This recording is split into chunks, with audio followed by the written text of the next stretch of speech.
నమస్తే మిత్రులారా, నేను మీ శ్రీనివాస్ చౌహాన్ అడ్వకేట్.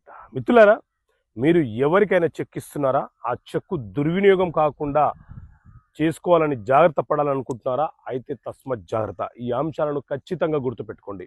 మీరు ఎవరికైనా అప్పు తీర్చే క్రమంలో కావచ్చు, ఏదైనా ఒక వస్తువు కొనుగోలు చేసే క్రమంలో కావచ్చు, షూరిటీ పర్పస్లో కావచ్చు, లేదా అడ్వాన్స్ ఇచ్చే క్రమంలో కావచ్చు, కారణం ఏదైనా సరే మీరు చెక్కు జారీ చేసేటప్పుడు ఖచ్చితంగా కొన్ని జాగ్రత్తలు పాటించాలి. ఒకటి, మీరు చెక్కు ఎవరికైతే ఇస్తున్నారో ఆ వ్యక్తి పేరును ఖచ్చితంగా ఆ చెక్కు పైన రాయాలి, చాలా స్పష్టంగా రాయాలి.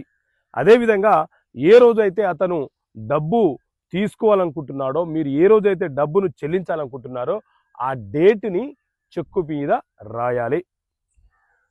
ఆ తర్వాత చెక్కులో అమౌంట్ అనేది వర్డ్స్లో రాయాలి, అలాగే సంఖ్యలో కూడా రాయాలి.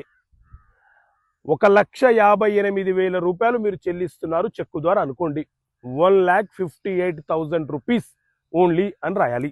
అదేవిధంగా బాక్స్లో 1,58,000 రూపాయలు సంఖ్య రూపంలో కూడా రాయాలి. అలాగే చెక్కు మీద మీ సంతకము మీ ఇష్టపూర్వకంగా, ఎవరి బలవంతం లేకుండా, బెదిరింపులకు లేకుండా సంతకం చేయాలి. చెక్కు మీద 2 క్రాస్ లైన్లు క్రాస్ చేయాలి, ఎందుకంటే చెక్కు ద్వారా అమౌంట్ మరొక అకౌంట్లోకి ట్రాన్స్ఫర్ కావాలి కాబట్టి. ఇలా ఎవరికైనా మనం చెక్ ఇచ్చేటప్పుడు ఈ జాగ్రత్తలు పాటిస్తే అవతల వ్యక్తి దుర్వినియోగం చేయడానికి అవకాశం ఉండదు. ఒకవేళ మీరు చెక్కు మీద డేట్ వేయకుండా ఇచ్చారనుకోండి, అవతల వ్యక్తి ఏ రోజు మీ మీద కేసు వేయాలనుకుంటున్నారో ఆ డేటుని వేసుకునే ప్రమాదం ఉంటుంది. మీరు చెక్కు పైన ఏ వ్యక్తికి చెల్లించాలో ఆ వ్యక్తి పేరు రాయకుండా ఇచ్చారనుకోండి, అవతల వ్యక్తి ఆ చెక్కును వేరే వ్యక్తులకు బదలాయించి వారి పేరు మీద అకౌంట్లో డిపాజిట్ చేయించి మీ మీద చెక్కు బౌన్స్ కేసు వేసే ప్రమాదం ఉంటుంది. అమౌంట్ రాయలేదనుకోండి, అతను తనకు నచ్చిన అమౌంట్ ఆ చెక్కు మీద రాసుకొని మన మీద చెక్కు బౌన్స్ కేసు వేసి నాకు ఇంత అమౌంట్ ఇతను ఇవ్వాల్సి ఉందని చెప్పి అడిగే అవకాశం ఉంటుంది.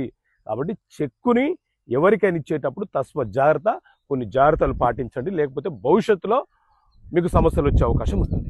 ఓకే మిత్రులారా, థ్యాంక్ యూ. జై హింద్.